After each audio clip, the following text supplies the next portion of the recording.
There is so much that can be done with gold, and what you are seeing on your screen is just a small sampling of how gold can be crafted even at the microscopic level. But what I'm about to share with you now is mind-blowing. What has just been discovered utilizing an old Japanese technique. You're going to want to stick around for this as we explore.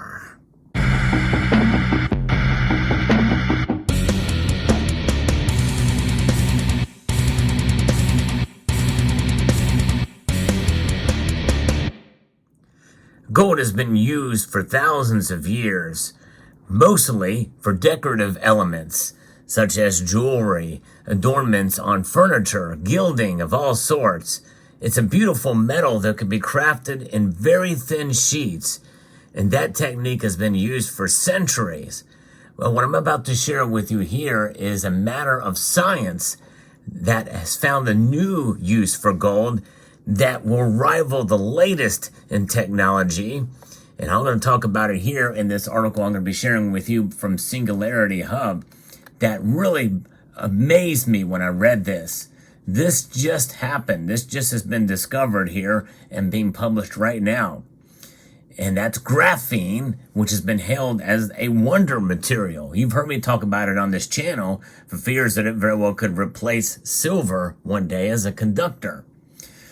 But it has also set off a rush to find other promising anatomically thin materials. Now researchers have managed to create a 2D version of what they call goldine. Yeah, instead of graphene, goldine. Who would have thought? That could have a host of applications in chemistry. Scientists had speculated about the possibility of creating layers of carbon just a single atom thick for many decades. But it wasn't until 2004 that a team from the University of Manchester in the United Kingdom first produced graphene sheets using the remarkably simple technique of peeling them off a lump of graphite with common sticky tape. That's kind of how it was found accidentally. A very, very simple technique and an old kind of technique. The resulting material's high strength, high conductivity, and unusual optic properties set off a stampede to find applications for it. But it also spurred researchers to have to investigate what kinds of exotic capabilities other ultra-thin materials could have. Gold is one material scientists have long been eager to make as thin as graphene, but so far efforts have been in vain. Now, though, researchers from Linköping University in Sweden have borrowed from an old Japanese forging technique to create ultra-thin flakes of what they're calling goldine.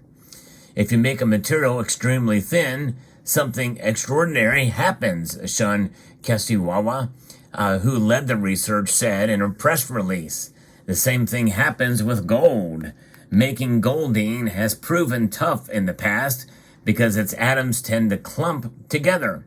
So even if you can create a 2D sheet of gold atoms, they'll quickly roll up to create nanoparticles instead. And we know nanoparticles are something that they've been researching for some time. But the researchers got around this by taking ceramic called titanium silicon carbide, which features ultra-thin layers of silicon between layers of titanium carbide, and coating it with gold. They then heated it in a furnace, which caused the gold to diffuse into the material and replace the silicon layers in a process known as intercalation.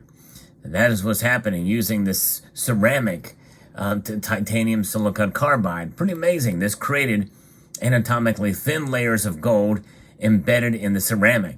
To get it out, they had to borrow a century-old technique developed by Japanese knife makers. They used a chemical formulation known as Murakami's reagent, which etches away carbon residue to slowly reveal the gold sheets. Pretty wild to think about. The researchers had to experiment with different concentrations of the reagent in various etching times. They also had to add a detergent-like chemical called surfactant and protected the gold sheets from the etching liquid and prevented them from curling up. The gold flakes could then be sieved out of the solution to be examined more closely. In a paper in Nature Synthesis, the researchers describe how they used an electron microscope to confirm that the gold layers were indeed just one atom thick. They then showed that the goldine flakes were semiconductors. It's not the first time someone had claimed to have created goldine, notes Nature, but previous attempts have involved creating the ultra-thin sheet sandwiched between other materials, and Linkoping team said that their effort was the first to create a freestanding 2D metal. That's right, a freestanding 2D metal. And of course, one of the other reasons why I'm showing these coins here in this video is that I had to find, for this video specifically, pulling out in deep storage, my thickest 1 ounce gold coin, which is this coin here, the 25th PA4 anniversary of the maple. This thing here is 25 millimeters thick. And then the thinnest gold coin that I had, I think this is like 38 millimeters thick, or wide, or diameter. Just a 25 millimeter diameter. This is 38 millimeter diameter, somewhere thereabouts.